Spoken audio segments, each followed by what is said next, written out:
I did say that I was going to be posting a user review of the Cafflano Klassic in the next day or so. However, having just had a very quick inspection of it in detail, I'm afraid this is going to be an incredibly short-lived review. Unfortunately, to my great disappointment, the burr grinder that's built into the Cafflano Klassic is frankly not up to the task. It's poorly designed. I really did have great hopes for this coffee maker. I really did hope that it was going to be very, very good.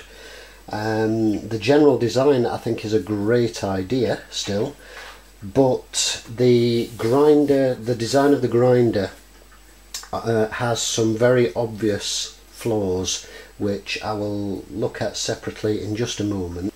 What we're going to do is have a look at some of the grinds first of all, consistency wise, to show you what I mean. Now, a conical burr grinder, ceramic burr grinder, will typically, a hand mill will typically only show a bit of variation in grind sizes on wider openings, coarser grinds like you'd use for a French press, for example. And they will also typically be able to go as close as almost touching to create an almost talcum powder like consistency for Turkish Greek coffee, that kind of thing. Now, this is the finest that the grinder is able to achieve. Now, this is probably not quite as fine as I would use in my Hario mini grinder for espresso, and bearing in mind the Hario grinder will actually grind talcum powder fine as well. The ceramic mills, you can actually close up until they're touching and grind talcum powder fine to very, very coarse. This is the finest that this gets, and the consistency, if you rub that between your fingers, you can feel is really quite coarse. I'd say that's actually coarser than a typical espresso grind for an espresso machine portafilter. And the other thing, the main thing, the important thing here is the inconsistency of the grind size. Frankly, this is down to the bad design of the grinder, which I will show you shortly. But if this is on the finest setting and the grind sizes are this inconsistent, as you can see, I mean, we've got boulders and we've got sand in there, you know, and if that's the best, that's the finest it can do, and therefore the best, then it's just not going to live up to the task. Now, this one here, get this in focus, this is on about that one was a sort of 1-click setting. This is about a 3-click setting, and as you can see, so this is literally only 2 notches further out, and the inconsistency is already getting noticeably worse. And then over here, this is on a 5-click setting, sort of 5 notches undone, and again, such an incredible inconsistency in the grinds. And then finally, just for the sake of testing this was on about 9 clicks, very, very coarse grind and incredibly coarse, but huge difference, if you can see that in the coarse and the fine pieces. So there's quite a few fine pieces and there's a lot of coarse pieces, as you would expect on a wider opening, because you've got a bit more flex in there. But as I say, looking at that first one, it's simply it's not good enough. It's not consistent enough, in my opinion, to give a consistently good cup of coffee. And frankly, as I say, it's a real disappointment to me, because I was hoping that this was going to be very, very good.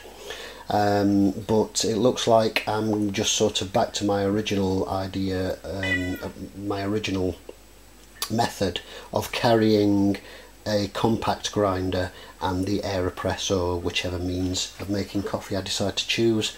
So I'm going to just show you the grinder. The problem with this is it's essentially a design flaw, and it's quite simply that the only point of support for this grinder shaft is right the way up here, literally where my finger is.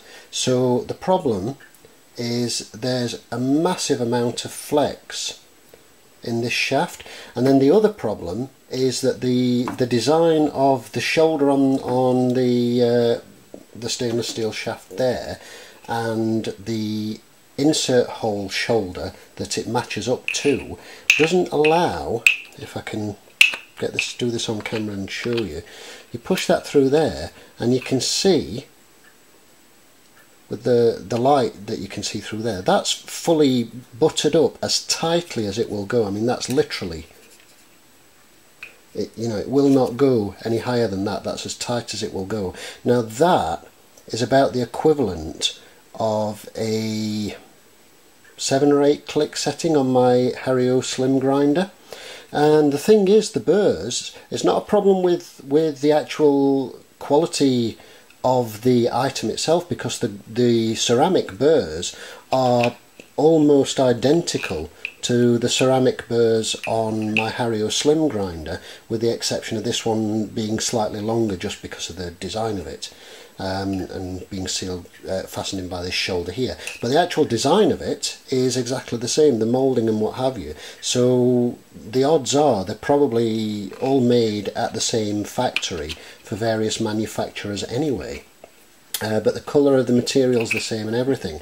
But that, as I say, that's pushed up as tightly as it will go, and you can see there's a huge gaping hole around it. And even at that, it's flexing, and that's, I'm just going to tighten on the collar. That's on tight solid, so you can't physically turn it. Loosen it up just enough so that you can rotate it, and you can see that immediately you've got lots and lots of play, and it's simply because of the design of this, because the only support for this shaft is right the way up here, far away from the actual inner burr down there. And what it really needs is some kind of support shaft right down at the base of that to hold this central and to stop it doing that. Then of course, as soon as you wind that out a little bit more so that it drops down, that becomes even more exaggerated, as you can see there, and it's just flexing everywhere. And it may not look a great deal on here. Try and hold that steady so you can see, but you can see there, hopefully. And as I say, it may not look a great deal on here, but when you're talking about the beans and grind size, it's a phenomenal difference. Now, as I say, we're talking sort of click settings. That's the equivalent of 1 click. We're sort of going in line with that notch there.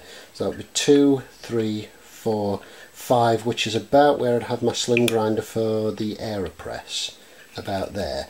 And as you can see there, that just leaves a gaping chasm. That produces, as you saw, very coarse grind, the kind of grind that I would use for a French press. And the tightest, which was literally, it was tightened right the way down like that, and then it was just turned back so it was 1 notch. And even that gave a terribly inconsistent grind. So that's it. That's the reason. I mean, there's no point in going any further with this test, because if you cannot get repeatable, consistent grind size with your grinder, you will not get repeatable, consistent cups of coffee. It's that simple. And it's I'm quite sad to say it, because I really hoped that this, I had a great review planned out in my head for this, and I really hoped that this was going to be a brilliant all-in-one coffee machine. And the dripper portion of it, and the tumbler and everything else, the design of that is great. The drip kettle portion and everything else is really clever. It's good, but there's no point if I've got to carry a separate grinder to actually make it it usable, good and usable. So unfortunately, that's the end of my very short review for the Cafflano Klassic, and it's going to be packaged up and it's going back. I mean, don't get me wrong, some of you may not be a deal breaker. I will just add that this is just my own personal views on the product. There's no point in getting a replacement because, as I say, it's a very obvious design flaw in how the grinder is built. If they could adjust that, if they could rectify that in a later design and put a further support down at the bottom there, that would make all the difference, and I would certainly consider having this again. But it's a lot of money for something that isn't going to work right. So as I say, it's my views entirely. To other people it may not matter so much. To me it does. I mean, consistent grind size is every bit as important as the way that you make your coffee. So that's my my short and sweet review on this. I hope you found that useful, and it's a shame to have a non-positive sort of end to a review, but there you go. I hope it was useful, and thank you for watching.